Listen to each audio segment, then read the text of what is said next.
snotty little kids waking up their parents.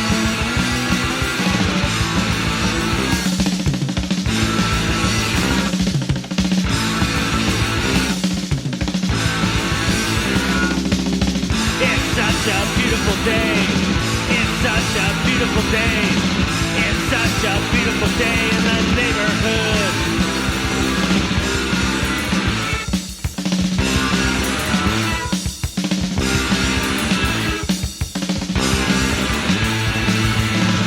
The birds are chirping, lawnmowers cutting, barbecue burning, dead animals. It's such a beautiful day. It's such a beautiful day. It's such a bitchin' day. It's such a wonderful day. It's such a beautiful day. It's such a gorgeous day. It's such a happy day. It's such a beautiful day in the neighborhood. It is. It's beautiful. Lovely. It's a lovely day. Lovely day. Now, it's another show. Yeah. Oh, no, that's another show altogether.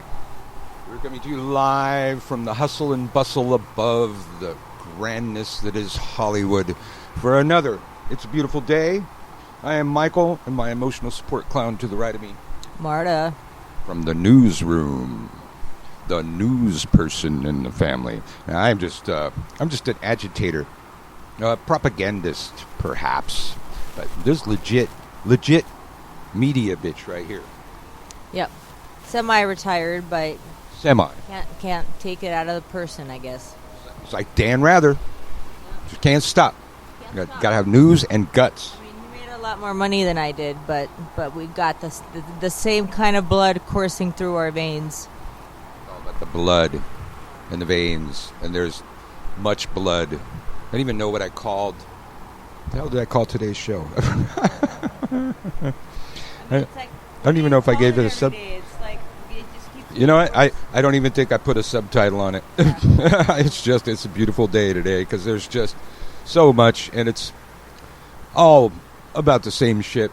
And it's going to be all about the impeachment. It's taking up all our news. And the thing I was going to say yesterday, I didn't get to say, is we were talking about how Pompeo rejected having to be subpoenaed before Congress, and he did so by way of a tweet. We have world leaders interacting with each other by way of tweets. World policies are developed through fucking Twitter now. There are, I think there have been members of Trump's cabinet where that's how they found out that they were fired. Yeah, he's fired people. They read it in a tweet. I mean, they were told eventually, but their first clue was that he put it on Twitter. It's a weird fucking world we live in. And no wonder, the Russians were... I mean, if they were able to control shit before using our social media platforms against us, well, Trump's made it really easy to do now. And maybe half that shit that he's fucking retweeting is probably Russian bots. Yep. And then, one common thing that I've been seeing this entire time, and I keep thinking, I already read that story, and then I look it up, and it'll be that day's date. But Trump is consumed with finding out the identity of the whistleblower. I think we've talked about this like for every single show. That's how he started. And the thing is, why I'm terrified is narcissism is not just something used to describe a vain person. It can be that, but it's actually a clinical personality disorder. It's mentioned in the DSM, which is the God, I forgot what the acronym. Oh, the Diagnostic and Statistical Manual of Mental Disorders. So there's a 5th version out right now, and it's put out by the American Psychiatric Association. And NPD is in there. It stands for Narcissistic Personality Disorder. And the reason I'm talking about this is because I happen to be well-versed in narcissism, and I can spot them from a mile away. And the very first thing that they all do, every single one of them, is as soon as you confront them with information that they don't want you to have, instead of like even like lying or saying, no, it wasn't me or whatever, the very first thing out of their mouth is, who told you? And then that's it. They're consumed with finding out this person who told you. They don't want to talk about the thing that the information you presented them with. They don't want to think about it. They're not even going to argue. Like, they don't even care. They don't even respond to you. Their whole thing is, who told you? I'm going to find that person and I'm going to hunt them down. They all say this. And every single day, ever since this impeachment thing happened, every single day I see a headline where Trump demands to know who the whistleblower is. I was just looking at a story this morning, that said something similar. Trump wants to know who the whistleblower is. So I thought, okay, I already read that one, but I opened it anyway. It was today's date. And here's another one. Trump it's early for me, sorry. Trump amps up demands to know whistleblower's identity. That's all he's doing every single day. He just wants to know who it is. He wants to know who it is. He wants to know who it is. And that terrifies me because narcissists do not stop. They don't pause to reflect on anything. They don't take any responsibility. They never admit any wrongdoing. We're kind of screwed. I mean, if it was just him, it wouldn't be a big deal. But he's got all these people backing him up and saying that, it's all fake and that it's a coup and that nothing's being done by the book and it's not even a legal inquiry and all this stuff. That's kind of the bigger problem right now. I mean, one man by himself, he can be dangerous and destructive, but there's only so much one person can do. It's all these other people who clinically are called that person's flying monkeys. So he's got a bunch of flying monkeys in the Republican Party and on Fox News and all this stuff, and they're just legitimizing his crazy. When you have people like Newt Gingrich backing him up and saying that it's a witch hunt and, it's a fake probe and it's not a real, who told the whistleblower, they lied. It's more the other people who are contributing. And I don't know if there's a way to go after all of them, but there's got to be a way to like impeach the ones who are in office in the White House. But then there's a lot of private citizens doing the same thing who have access to the media like Fox News. We can't really impeach them, so I'm not really sure. I don't think America's going to wake up on its own. I'm not sure. I don't even know what we're going to do. I'm terrified. Dude, I'm terrified. Yeah, me too. But I wonder, they're getting close to charging Trump with obstruction, which they could have done, a billion times over. Now, his obstruction is always carried out by support of the GOP. And Mitch McConnell will fucking block something or fucking, now, is it conspiracy to obstruct at some point? Well, it would seem like that it fits the definition. I don't know if they're like just stupid or if, I said yesterday, I think Mitch is in pretty deep. I think he's in deeper than any of us realize. I absolutely think he knows exactly what's going on, and he's just helping the sick little man with the personality disorder that has no cure. Yeah, and we know now, I'm sure we all suspected it before, but we know now as of like last week, the White House tells the entire GOP what talking points to repeat each day. And we also know that Trump gets his talking points from Fox News in the first place. So we got Fox News, I've called the state-run media, but it's actually the other way around. Fox is the media running the state. And that's even scarier. Yeah. Yes. What you got? A news story from... I'm going to make sure it's from today because it's kind of the similar headline that we've been seeing. Let's see. Yeah, okay, it's got today's date, updated 37 minutes ago. Okay, so wait for it. Trump says he wants the identity of the whistleblower. Members of Congress have said the whistleblower who raised concerns over a phone call between Trump and Ukraine's president should be protected. President Trump wants to know the identity of the whistleblower who raised concerns to intelligence community officials over the president asking a foreign leader to look into his political rival and those who gave the whistleblower information. Quote, he either got it totally wrong, made it up, or the person giving the information to the whistleblower was dishonest. And we already know what took place in that phone call, so I don't know why he's saying that he made it. I know. I don't know why he's now saying that he made it up. And, I mean, is the GOP that stupid that they're just going to see that Trump thinks he made it up and they're just going to run with that? I don't know. I don't know if they're that stupid or they're just that complicit. Yeah. Okay, so moving on. Trump's comments are at odds with members of Congress, who are seeking to keep the whistleblower anonymous for his or her own safety. Senator Chuck Grassley, Republican, Iowa, said in a Tuesday statement that the whistleblower should be protected. Quote, this person appears to have followed the whistleblower protection laws and ought to be heard out and protected. We should always work to respect whistleblowers, Grassley said. Complaints based on second-hand information should not be rejected out of hand, but they do require additional legwork to get the facts and evaluate the claim's credibility. At the center of the whistleblower's complaint was a July phone call between Trump and Ukrainian President Volodymyr Zelensky. In the phone call, which was made public last month, which we've heard a million times, but I'm just going to repeat it, Trump asked Zelensky to investigate 2020 Democratic presidential contender Joe Biden. House members began a formal impeachment inquiry based on the whistleblower complaint. Trump called the whistleblower, who first alerted officials of the phone call, quote, dishonest, and said the person should be protected only if the whistleblower is, quote, legitimate.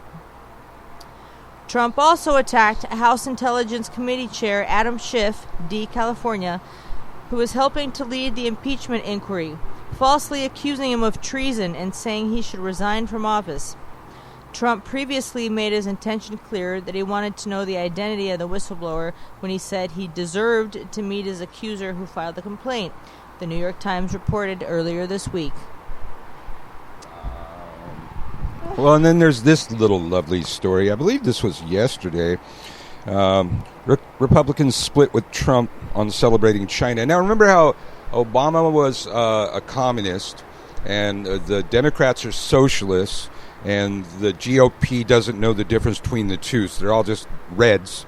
But here's Trump, he's buddies with North Korea, with Russia, which is really, they don't call it communist. It never was communist, but it's the same old fucking people, man. It's the same boss.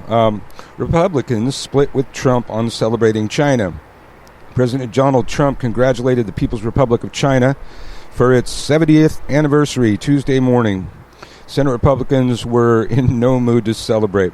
Senate Majority Leader Mitch McConnell of Kentucky compared China under President Xi Jinping to a modern version of the Maoist China and criticized the government for violence against pro-democracy protesters in Hong Kong, placing Uyghurs and predominantly Muslim ethnic minority group in internment camps. Senator Mitt Romney, Utah, warned that an authoritarian China is perhaps the single greatest threat to freedom around the world, while Senator Pat Toomey emphasized the 70th anniversary of communist rule was no cause for celebration, but a day to remind ourselves of the horrors inflicted on the Chinese people over time. Senator Ben Sasse, a Republican of Nebraska, said American people need to stand with freedom seekers in Hong Kong.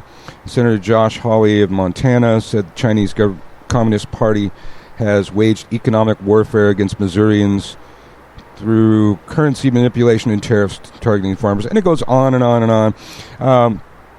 Those statements, which stood in stark contrast to the president's remarks, congratulations to President Xi and the Chinese people on the 70th Xi anniversary of the People's Republic of China. Trump tweeted, again, is how we get things done.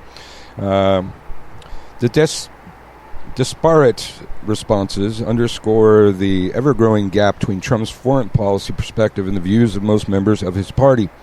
Senate Republicans have voiced alarm at the violent protests in China over the summer, McConnell wrote on an op-ed in the Wall Street Journal. Now, it should be noted that the day that Trump made this statement was the day that Chinese police shot a protester in the chest, and he's in critical condition in their pro-democracy protests that are going on in Hong Kong. And on the day of their 70th anniversary of communism, you might imagine the protests were especially heavy, and they were.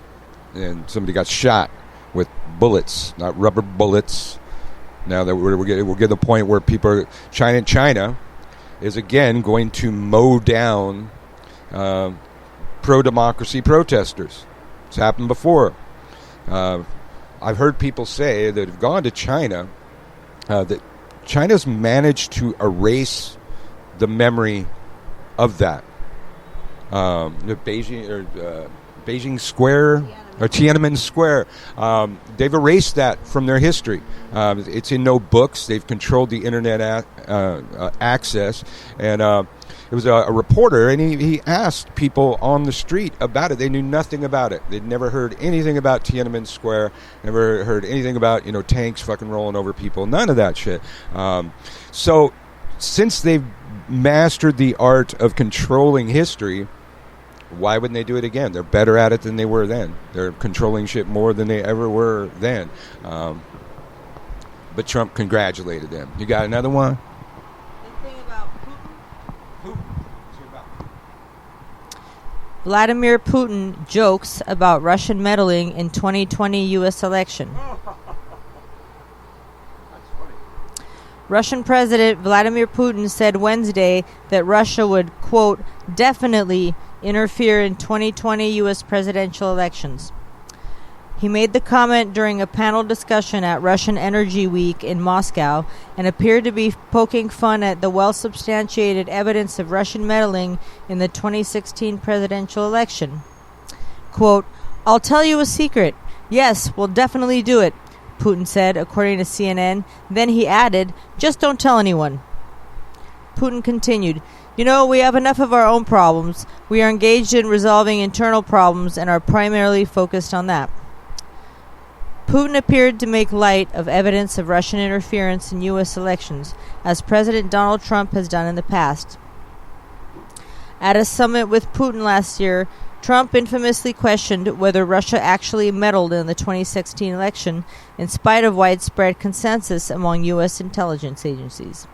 He later attempted to walk back his comments, but continued to indicate he didn't take the matter seriously.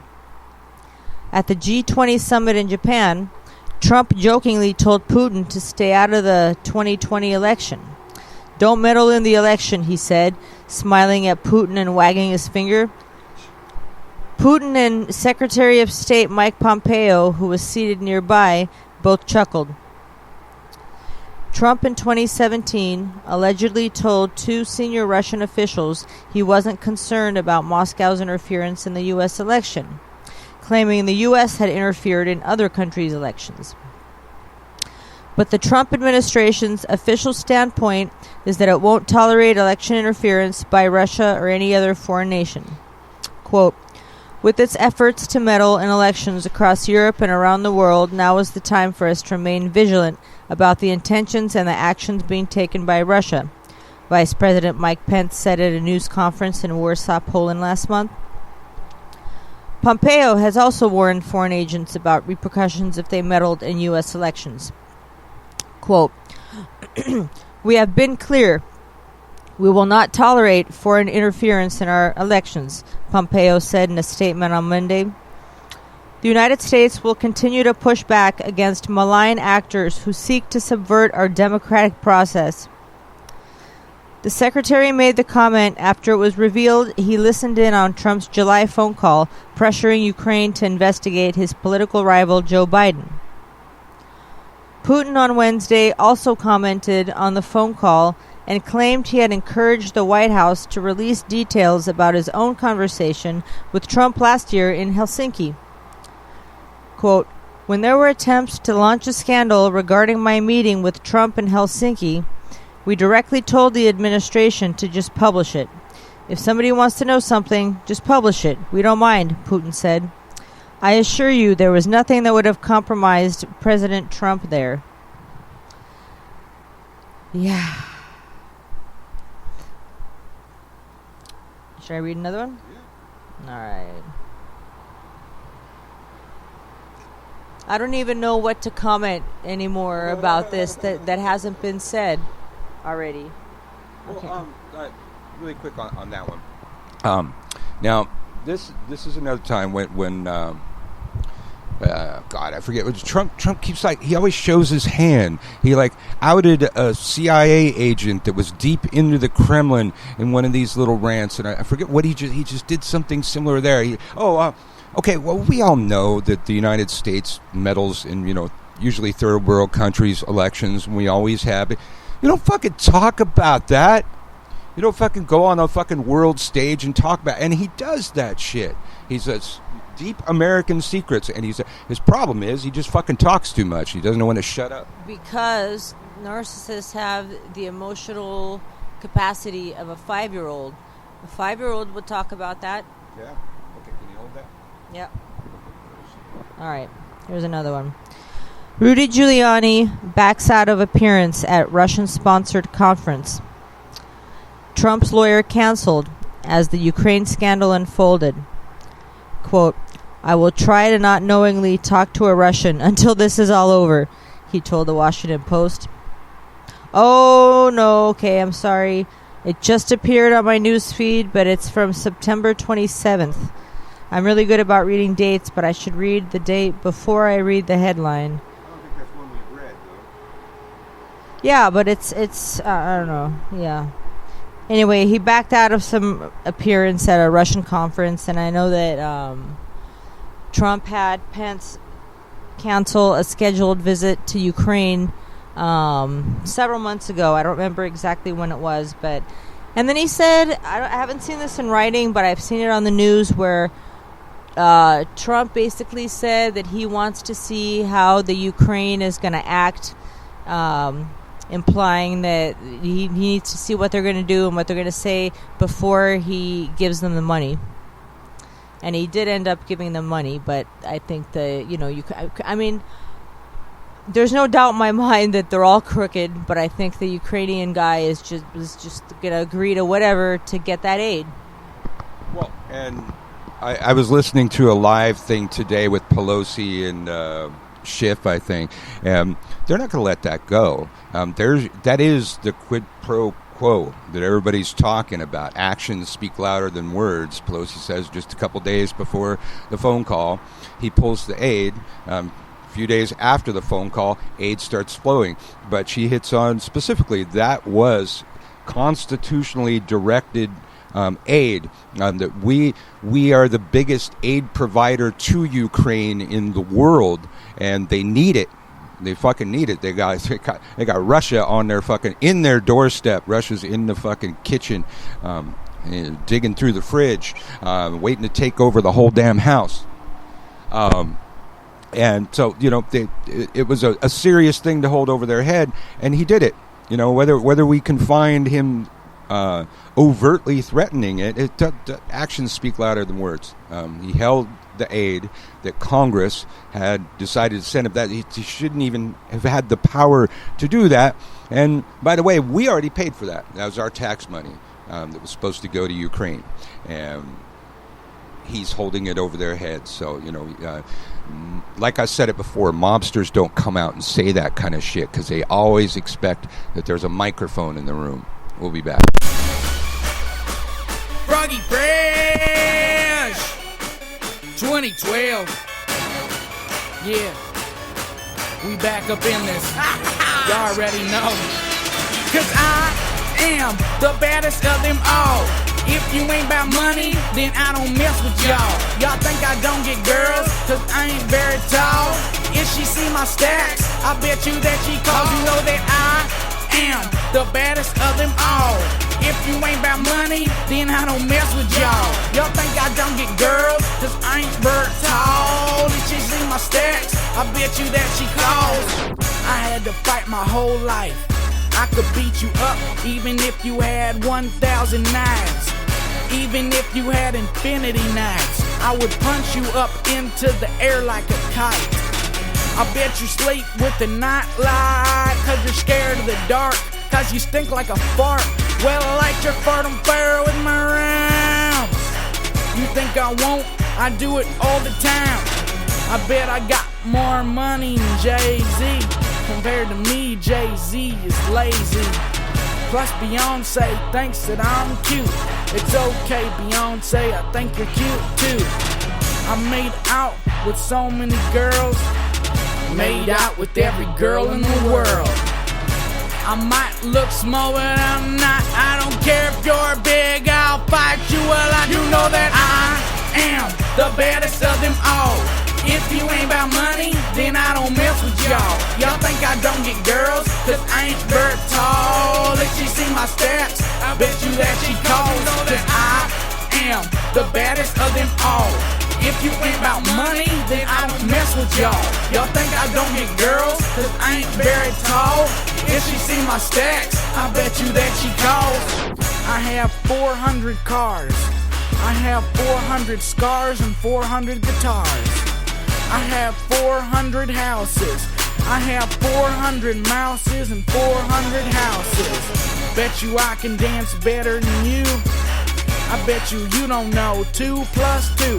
It's 4, it's 4. Now go and shut the door, cause nobody wants to see your face no more.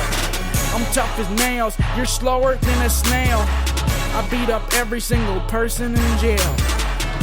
I dare you to try and punch me. My face is so hard you'll say ouch, you crunched me. I fought 2 lions and 1.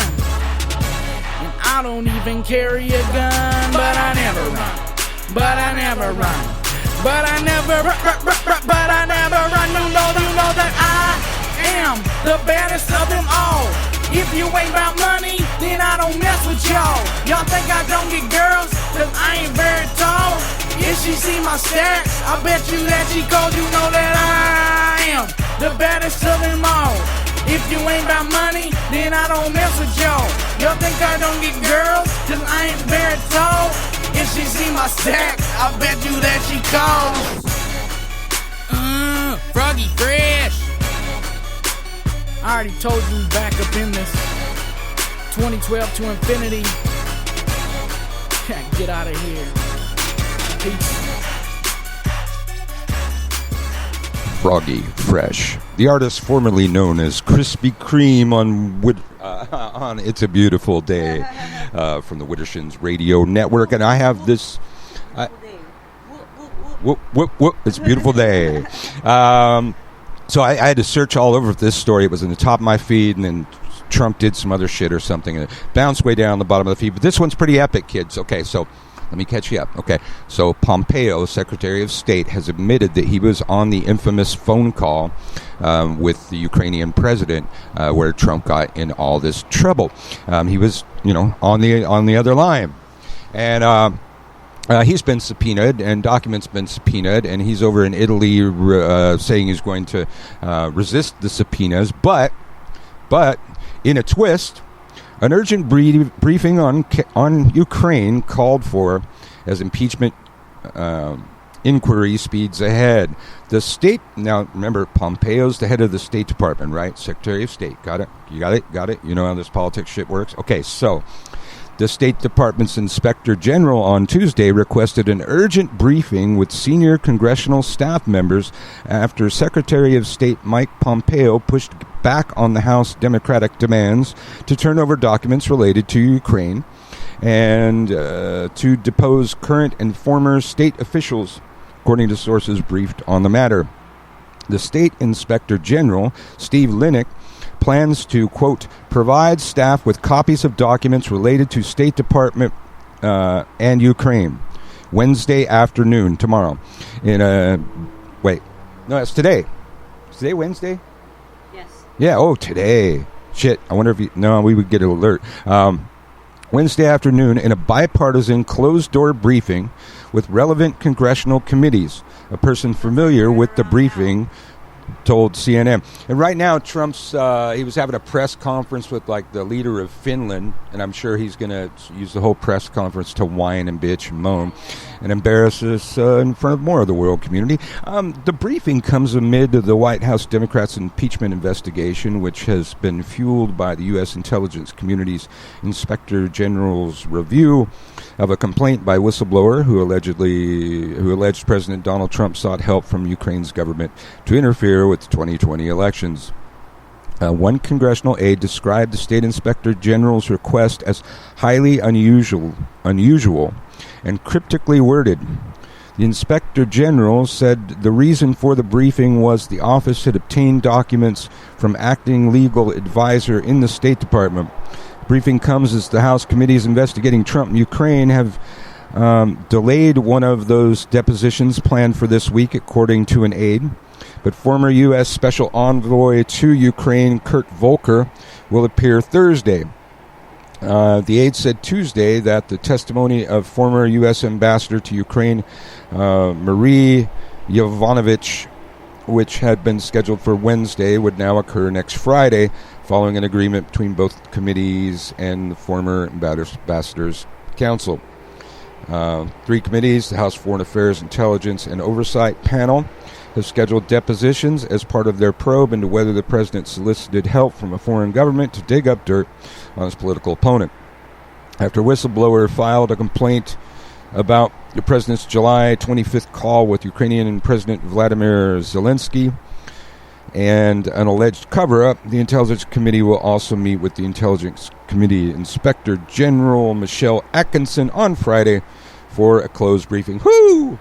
Busy week. And hey, we picked a great time to start a news show. We got plenty of material. No room for puff pieces. Now, this other one, I'm not going to read the whole story because I can summarize. Now, back when Trump first started obsessing over his wall, a man that has a strange obsession with warfare throughout history and the techniques therein, and you know, some of my favorite games are like Medieval Total War, which is, you know, an extremely accurate series. Walls are ancient technology for protecting your people, and as soon as they came up with walls, they started devising siege equipment to take walls down, and even sappers, people that would dig under the walls and undermine the foundation of the walls, making the walls fall. We all know about catapults and trebuchets and stuff like that. But as soon as they came up with walls, people developed ways to either take the walls down, go over the walls. In medieval times, they'd have dudes on ladders or siege towers to get over the walls, or go under the walls. I always thought it was an extremely primitive idea from an extremely primitive brain. But now this New York Times piece came out that it's some fucking meeting.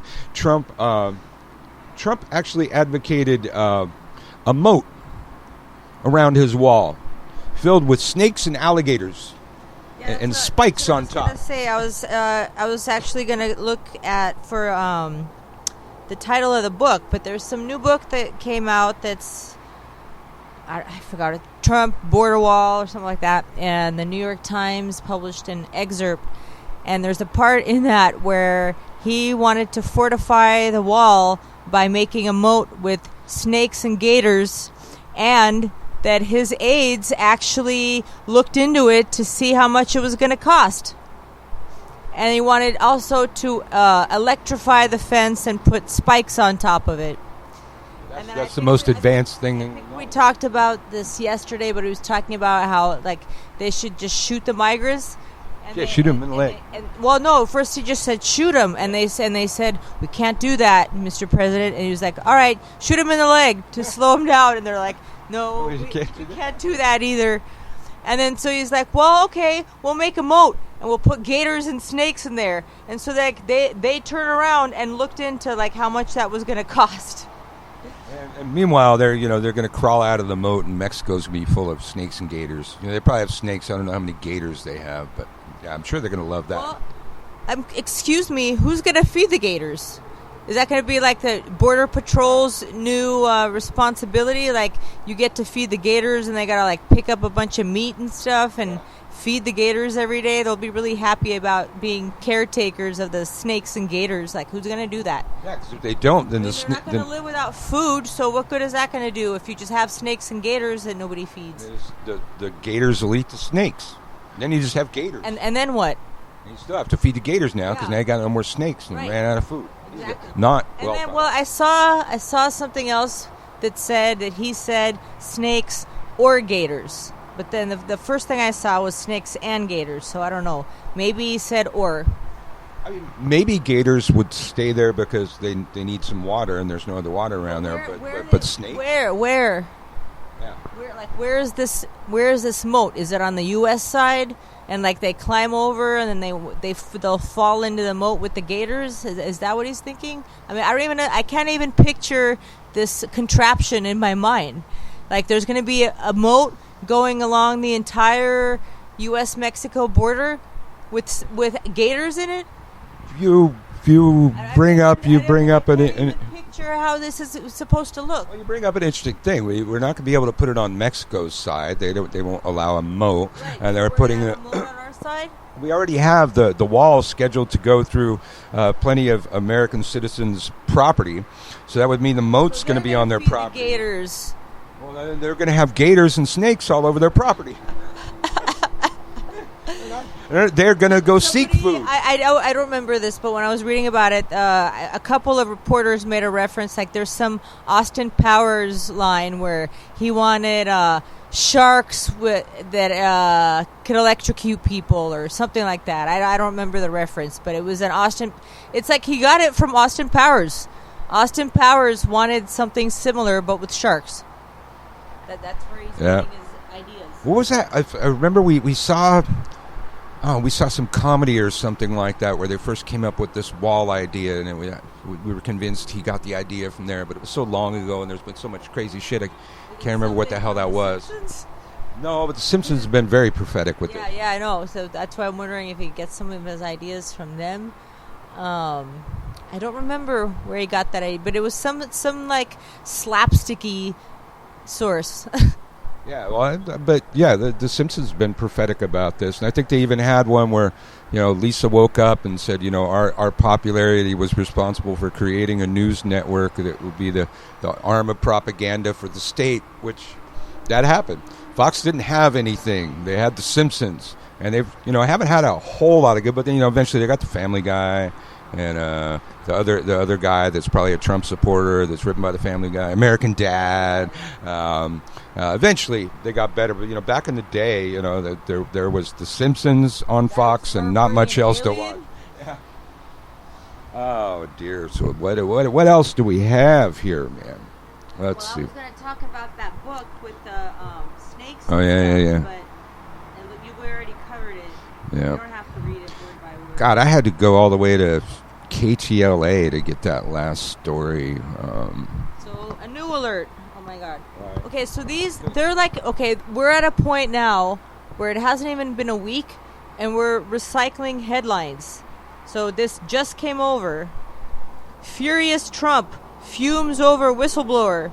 Subhead, Trump says he wants identity of whistleblower. So I'm going to open it now, and I'm just going to look at the date to see when this was written. It's the exact same headline. Yeah, updated 22 minutes ago, October 2nd. And I'm not going to read it because we all know what he thinks and what he wants. But it's like they're recycling the same headlines.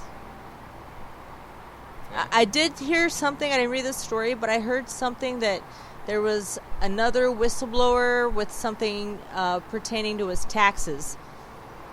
But I can't find that right now. Let's see. Oh, here's a report. Congress to set briefing on alleged State Department retaliation. All right. Okay, I'll wait for that to load. So I think that means they already met with the dude from the State Department in their closed meeting, which would have happened by now. Wow. Okay, so Congress is set to get a briefing on alleged retaliation against U.S. diplomats over Ukraine. Sources said the briefings were part of the Democratic-led U.S. House of Representatives impeachment inquiry. And this is a Reuters story. The U.S. State Department Inspector General plans to brief congressional committees on Wednesday about recent instances of potential political retaliation by agency leaders against career officials over Ukraine. The sources who spoke on condition of anonymity said the briefings were part of the Democratic-led House of Representatives impeachment inquiry into whether President Donald Trump sought help from Ukraine to investigate his political rival, Democrat Joe Biden, the former vice president. The sources said the House and Senate intelligence panels expected to be briefed by the State Department Inspector General Steve Linick, whose office carries out independent oversight to combat waste, fraud, abuse, and mismanagement within the agency. They did not provide details about the potential political retaliation against career officials. The impeachment inquiry could lead to approval of articles of impeachment or formal charges against Trump in the House.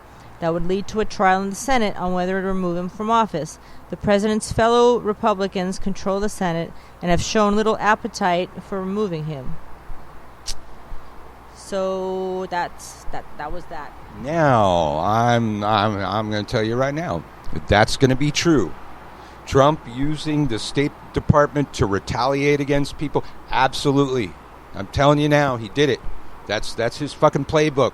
He retaliates. He attacks. He's been retaliating against California because we have opposed him, and now he came here and made a big production about our homeless problem here, and then started slapping, having the EPA slap us with our water's not clean enough, our air's not clean enough, while taking away our right to hold California to higher emissions standards in the auto industry.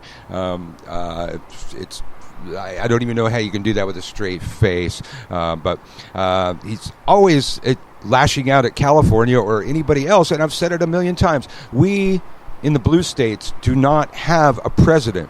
This president only represents himself, but seemingly represents only the red states, and those with Democrats are his enemies, and he says it every fucking day. But again, like I think we said yesterday, how's the steel industry doing? What was it? The plant closed down in New Orleans, right? And how's the auto industry doing? Hey, you got your clean coal? There's your red states. There's the states he supports, the states he doesn't hate. Has he really done anything for you? A lot of those red states are farm states. How's it going, farmers? How's that working? That was a bold strategy. How's that working out for you? Are we great again yet? We are the most opposite of great. We're the most horrific, horrible fucking country we have ever fucking been. And we're going to be rivaling other dictatorships soon. Soon we'll be worse than other dictatorships, but there's still a little bit of checks and balances going on. Now, I keep saying it, Congress needs to use those other powers when these people obstruct. And they said, again, they reiterated today that any obstruction will be charged. Any effort to not hand over documents. They've made multiple requests for documents from the White House. The White House doesn't bring them, so now they have to use subpoenas. But as we previously stated, subpoenas don't seem to mean anything anymore, so don't worry about your jury duty. You'll be fine. No, you probably won't be because you're not rich. But everybody else seems to be able to just ignore those subpoenas and just go about their day and not show up. I got one that's not Trump, hun. Remember we talked about that cop that shot the black guy in his apartment? She's still there. They're going through a very long period of sentencing because they've got a lot to go over. Amber Geiger's offensive text messages are introduced at her sentencing. Former Dallas officer Amber Geiger insisted on the witness stand that her shooting of an unarmed black man in her apartment was not about hate, but about her fear that he would attack her. Now, let me pause here. Cops Cops are taught these magic words that you have probably heard, and they are taught to use these magic words every time they have to, take their gun out or use their gun or use any level of force. I was in fear for my life. Now, American people, we need to learn these magic words, and maybe black people need to learn these magic words, and they should be able to invoke these magic words also. I was in fear for my life, and when you're dealing with a cop and you happen to be dark skinned, maybe you should be in fear for your life. So she knows the magic words. Geiger, who was convicted of murder this week in the shooting death of Botham Jean, maintained that she feared for her life, believing he was an intruder in her and thought she was in her apartment, which, we already talked about was decorated very differently than her apartment. For one, the TV was bigger in a different spot. It made no sense. But the sentencing phase of the case has become part of the national conversation on policing and violence against people of color. Prosecutors introduced text messages in which Geiger made offensive statements about Martin Luther King Jr. and black colleagues on the police force. Defense lawyers objected to the introduction of the statements to the jury that could sentence Geiger to life in prison. The Martin Luther King Jr. parade. One chain of text messages between Geiger and others. They lamented having to work the Martin Luther King Jr. parade. January 2015. A person in the chain asked of the parade, "When does this end, LOL?" Geiger replied, "When MLK is dead." Oh, wait. In March 2018, exchange of text messages with a married officer and former police partner, Martin Rivera, with whom Geiger was having a sexual relationship. She mocked black officers. "Damn, I was in this area with 5 different black officers. Not racist, but damn," Rivera wrote. "Not racist, but just have a different way of working, and it shows," Geiger replied. Geiger, who's white, testified that after working long hours September 6th, she returned to her Dallas apartment complex in uniform, but off-duty. She approached what she thought was her apartment door. She noticed the door was partially open, saw a man inside, who she believed to be an intruder, and fired her service weapon, killing him. Let me see. Any more tweets? Yeah, no more tweets. So, so it's taking longer to sentence her because they've got to go through this, and it does seem like racist stuff, and that when somebody's a racist, when they're a Nazi, I want to see that. I want to see them saying shit like that. I want to see them espousing those ideas, before I convict them in my mind. You got anything? All right, I'm going to check let me see if there's anything in the breaking news. If not, then we're good. Let's see. Trump speaks. Trump speaking to reporters as the impeachment inquiry goes on. Trump repeats that Schiff should be booked for treason. Dun, dun. All right, I don't really see... Bernie's in the hospital. He had to put stents. Usually do that to keep you from having a heart attack, or if you've had a heart attack, you need to wrap him and Gator Ginsburg in bubble wrap. And those are the stories as we see them here at It's a Beautiful Day. It is, honey. It is. And I'm ready to eat something. Yeah, from the Widdershins Broadcast Network.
A new age of reason, brain treason to trick the mind. What good is searching if nothing's there to find?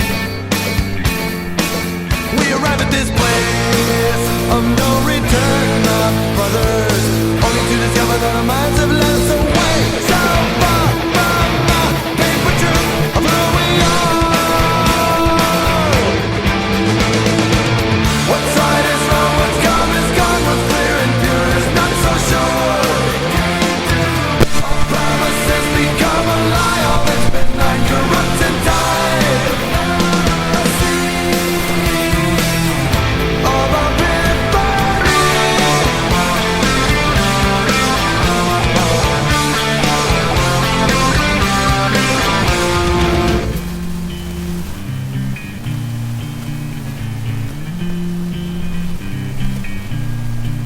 Come forth, bear witness. See the prophet from your loss, beg for forgiveness. Only after you tell him the cost. We arrive at this place of no return, my sisters, only to discover that our values right off the ground on the show in the sea of what we could be. What's right is wrong, what's come is gone, what's clear and pure is not so sure. Our promises become a lie, all that's been right corrupts and died. All the